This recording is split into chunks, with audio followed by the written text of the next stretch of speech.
Learning poverty is defined as being unable to read and understand a simple text by age 10. Global learning poverty is at crisis levels and continues to worsen in the wake of the worst shock to education and learning in a century. Disruptions to education during the COVID-19 pandemic have impacted children in 188 countries. The length of school closures varied greatly by region. Between February 2020 and February 2022, education systems were fully closed for in-person schooling for about 273 days in South Asia, 225 days in Latin America and the Caribbean, 82 days in East Asia and the Pacific. Even before COVID-19, there was already a learning crisis. New data confirms that learning poverty was very high just before the pandemic. The average global learning poverty rate was 57% in low and middle-income countries in 2019, exceeding 50% in several regions. Global progress in reducing learning poverty between 2000 and 2015 appears to have stalled between 2015 and 2019. New data show that between 2015 and 2019, learning poverty rose slightly from 53% to 57%. The COVID-driven school disruptions have worsened the severe pre-pandemic learning crisis.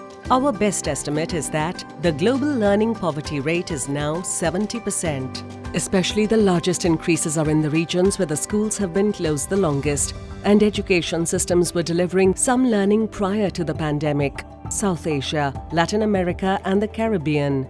The learning losses have the potential to generate a major shock to human capital accumulation and productivity. The current generation of students now risks losing $21 trillion in lifetime earnings in present value, and most of the losses are expected to be observed in low and middle-income countries. This intergenerational inequality shock has worsened inequality within the current generation of children, with children from lower socio-economic backgrounds and other disadvantaged groups having suffered larger learning losses. Recovery from this major blow to human capital requires sustained national political commitment throughout a society, from the highest political levels to all members of society. Recovering and then turning the tide against the longer-term learning crisis will require coalitions that include families, educators, civil society, the business community, and other ministries. Action is urgently needed now. Business as usual is not sufficient to heal the scars of the pandemic.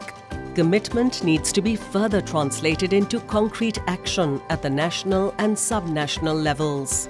With better learning measurement to end the learning data crisis, clear targets for progress, and evidence-based plans supported by adequate financing and good implementation, countries are adopting evidence-based interventions for learning recovery to avoid huge losses to productivity and inclusion of today's children.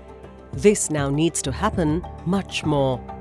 The Rapid Learning Recovery Framework captures the essential policy actions needed to meet the challenges brought by the shock to education systems worldwide.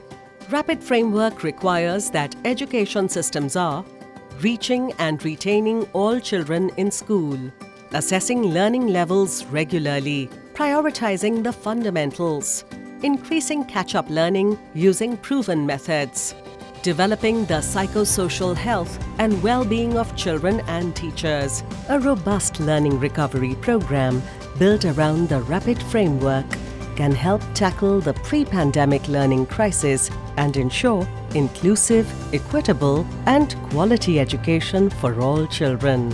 To lead to broad, sustained change, these interventions must be implemented as part of a national strategy of structural reforms. There is a narrow window to act decisively to recover and accelerate learning. The core policies that can help recover learning lost to the pandemic will also address the deeper underlying learning crisis. Sustained progress will depend on reforms like ensuring a professionalized teaching career, providing minimum learning materials for all, closing the digital divide, ensuring that schools are safe and inclusive, and investing in managing schools and the system in a professional way that focuses relentlessly on improving education outcomes.